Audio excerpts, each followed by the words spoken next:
ከጫፍ እስከ ጫፍ ያሉ ዜጎች ልቦች እጅግ በጣም አብዛኛው ቅን ናቸው።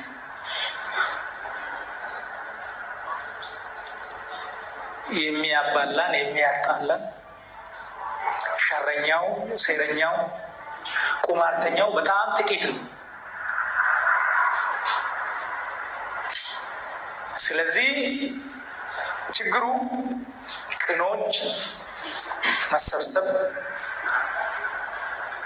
መተባበር ባለመቻላቸው በጣም ጥቂት ሴረኞች በሀገር ይጫወታሉ። አሁን በዚህ መልክ በጋራ ከሰራን ብዙ ነገር መቀየር እንችላለን። ችግሩ አስተሳሰብ ስለሆነ በጣም ብዙ ነገሮች በአቶ አዱኛም በአቶ ገዛኸኝም ምላሽ ተሰጥቷል። አንዳንድ ጉዳዮች ላይ ብቻ ነው በሰላም ድርድሩ ላይ ለምን አልተሳተፋችሁ የተባለው ጥሩ ጥያቄ ነው። ይህ ጥያቄ የሰላም ሚኒስቴር ጥያቄ ነው። በትግራይ ሰላም ሚኒስቴር አልተሳተፈም። በፕሪቶሪያ በደሬ ሰላምም አልተሳተፈም። ጉዳዩ የማይመለከታቸው ሰዎች ናቸው የተሳተፉት። ለምሳሌ የፍትህ ሚኒስትሩ የፍትህ ሚኒስቴር የጥንቷ መንግስቱ ሰላም ብያለሁ። ወደ ውይይታችን የምንገባው ዛሬ ተመልካቾቻችን የምታዩት ነው። ኢትዮጵያ ውስጥ ምን እየተደረገ ነው የሚለው ነገር በጣም የሚገርም ነገር ነው። ይህን ታያላችሁ። የሕክምና ባለሙያ ነው። ዶክተር እስራኤል ጥላሁን ይባላል። ይሄ የምትመለከቱት ቦሌ አትላስ አካባቢ በዛሬው ዕለት ማለት ነው መኪናውን እያሽከረከረ ለማለፍ ሲሞክር ከአጠገቡ የሚያልፍ ሌላ ተሽከርካሪ ስፖኪዮ ሰበረ። የዚህ የዶክተሩ መኪና ማለት ነው፣ የዶክተር እስራኤል መኪና ስፖኪዮ የተሰበረበት ሰውም በሹምም በለው መኪናውን አቁሞ ይወርድና የምትመለከቱትን ዶክተር እስራኤልን በሽጉጥ ግንባሩን መጥቶ ገድሎታል። የስፖኪዮ ዋጋ ማለት 8,000 ብር ነው ኢትዮጵያ በአሁኑ ዋጋ። 8,000 ብር ማለት ኢትዮጵያ አሁን እንልካለን ብትሉት በጥቁር ገበያ የሚገርም ነገር ነው። $80 አካባቢ ማለት ነው። በዛ ምክንያት የሰው ልጅ ህይወት አጠፋ ማለት ነው። በ8,000 ብር በኢትዮጵያ 8,000 ብር በአሁኑ ሰዓት ላይ ማለት ነው። ያውም የብዙዎችን ህይወት የሚታደግን የዶክተሩን ህይወት ማለት ነው። የሚያሳዝነው ማን ይሄን የሚያደርገው ልትሉ ትችላላችሁ። ጉዳዩ ገዳዩ አሁን ሲረጋገጥ በቪአይፒ የሚንቀሳቀስ የመንግስት ባለስልጣን መሆኑ ተደርሶበታል። ማንም ይሄን ሊያደርግ አይችልም። እንደዚህ ነች ኢትዮጵያ፣ እንደዚህ ሆናለች። ግፉ ከጣራ በላይ አልፏል። ስፖኪዮ መሰበር አይደለም መኪናው ቢበላሽ የሆነ ግጭት ቢፈጠር ህግ አለ አይደለም። ሌላ አደጋ ይፈጠር የለ እንዴ? ሰው ሌላ መኪና ግጭት ይፈጠር የለ እንዴ? ያው በኢትዮጵያ መንገድ፣ በኢትዮጵያ መኪና፣ በኢትዮጵያ ትራፊክ ጃም መጨናነቅ እንዴ! አዲስ አበባ 4 ኪሎ ፒያሳ ምናምን የሚሉት ታክሲዎችን ከተመለከታችሁ አንዳንዴ እየተሞራረሹ አይደል የሚሄዱት ለቦታ ብለው ራሱ እና አዲስ ስፖኪዮ ቢገጠም ከ8,000 ብር አይበልጥም። ምን አይነት የጥጋብ ዘመን እንደሆነ ምን ታያት ብዬ ነው። በወጣትነቱ ግንባሩን ብሎ ገደለው። ቤተሰቦቹ ይሄ ልጅ እዚህ ለማድረስ ምን ያህል ዓመት እንደደከሙ እንዴት እንዳሳደጉ ብዙ አገር ራሷ እንዲህ አይነት ዘመን ላይ ደርሰናል። ማን ይጠይቅ? ማንም የጠየቀ የለም። ግንባሩን ብሎ ገድሎት ሄዷል ማለት ነው። ተመልካቾቻችን የሚያሳዝን ዘመን ላይ ነው የደረስነው። ነፍስ ይማር ለቤተሰቦቹ መጽናናት ይስጥ ከማለት በስተቀር ምን ይባላል ተመልካቾቻችን ለማለት ነው። ሌላው ተመልካቾቻችን ያው ሰሞኑን አጀንዳችን የነበሩት የሰላም ሚኒስትር ዴኤታው ታዬ ደንደአ ባለቤታቸው ከነልጆቻቸው እና ሌሎች ዘመዶች ነበሯቸው ከሚኖሩበት ቤት ዛሬ በኃይል እንዲወጡ ተደርገው ሜዳ ላይ ወድቀዋል። አብይን ተናግሯል፣ አብይን ተሳድቧል፣ ደፈረ ተብሎ ማለት ነው። ይሄ ለውጥ ለመምጣት ከአብይ ይልቅ ታየ መስዋዕትነት ከፍሏል።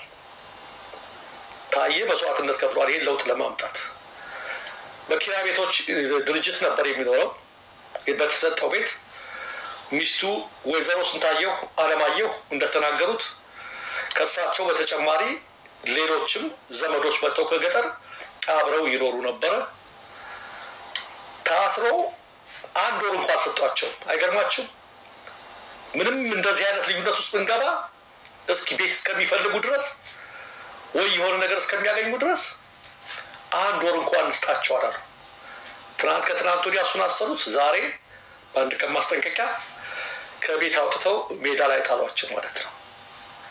የግፍ አገዛዝ ማለት ይሄ ነው። ኢትዮጵያ ያያቸው ንጉሥ አይከሰስ ሰማይ አይታረስ የሚባል የድሮ ዘመን ላይ ነው ያለነው።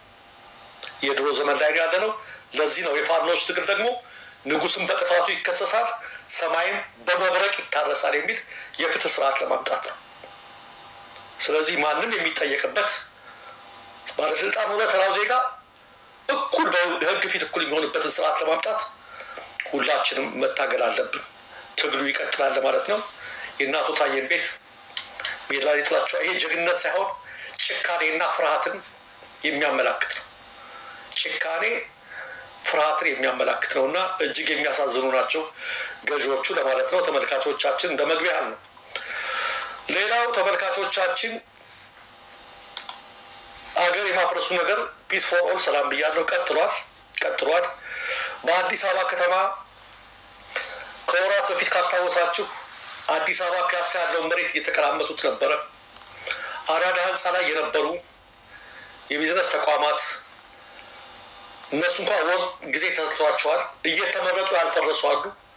አብዛኞቹ መፍረሳቸውን ዘግበነው ብዙዎቻችን አይተን ነበር። ሁሉም ጉድ እያለ ስለማይነሳ ነገ ጠዋት በእያንዳንዳችን ቤት ያንኳኳል የምንለው ወደን አይደለም። ትናንትና ሲፈርስ ዝም ያላችሁ ዛሬ በእናንተ ቤት አንኳኩቷል። ዛሬ አሁን ደግሞ የምታዩትን ነገር ሲፈርስ ዝም የምትሉ ከነገ ወዲያ እናንተ ቤት ነው የሚያንኳኳው። አዲስ አበባ የሚታየው መነቃቃት ጥሩ ነው፣ ግን ከዚህ በላይ የአዲስ አበባ ተነስቶ ይህን ስርዓት ለመታገል ካልተንቀሳቀሰ የሚመጣው ነገር አደጋ ነው። በዛሬው ዕለት ደግሞ ያለምንም ማስጠንቀቂያ ቀደም ሲል ሳይነገራቸው ዛሬውኑ መጥተው ዛሬውኑ ማፍረስ ጀምረዋል። ምሽት ላይ ዛሬውኑ የምትመለከቱት ትልቅ ቅርስ የነበረ የፒያሳ አካባቢ ያለው ከአሮጌው ፖስታ ቤት ፊት ለፊት ያለው ኢየሩሳሌም ህንፃ የሚባለው ነው። ቴሌ ምናምን ያሉበት አካባቢ ያለው ህንፃ ማለት ነው። እያፈረሱት ነው ዛሬ። አንድ የከተማ ውበት ነበረ፣ የቆየ ነው። ሁለት እንዲህ አይነት ትልቅ ነገሮች በሚፈርሱበት ጊዜ ቢያንስ ማስጠንቀቂያ፣ ቅድመ ሁኔታ ብዙ ነገር ይነገራል። እንደነገሩን ከሆነ ደውለው እጅግ በጣም አዝነዋል። ግን ይቀጥላል። ይሄ ብቻ አይደለም፣ ሌላውም ይቀጥላል። ነገ ከነገ ወዲያ ይቀጥላል። ይሄ ህንፃ የፈረሰው የዛሬ 4 ወርና 3 ወር አራዳ ህንፃ ያሉት ህንፃዎች ሲፈርሱ ነው። ያኔ ሌሎቹ ቢጮሁ እነዚህ ሁሉ ቢጮሁ ወደዚህ አይመጣም። ዛሬ ደግሞ ይሄ ህንፃ እየፈረሰ እያያችሁ ያለምንም ማስጠንቀቂያ ሲፈርስ አይታችሁ እኛን አላገኘንም እኛን አለፈን የምትሉ ነገ ጧት እናንተ ቤት ነው። እናንተ ቤታችሁን ማዳን ከፈለጋችሁ አይሆንም ብላችሁ የስርዓት አሁን ነው መታገል ያለባችሁ፣ መጮህ ያለባችሁ አሁን ነው። አለበለዚያ አሁን ዝም ስትሉ በራሳችሁ ላይ እየፈረዳችሁ ነው፣ ውሳኔ እያሳለፋችሁ ነው። ይሄን ነው በተደጋጋሚ ነው በእያንዳንዱ ቤት ያንኳኳል። ትልቅ ህንፃዎች በጣም በሚገርም ሁኔታ ያለ ማስጠንቀቂያ ሰው ትንሽ ቤት እንኳን ሲፈርስ ማስጠንቀቂያ ምን ይነገራል?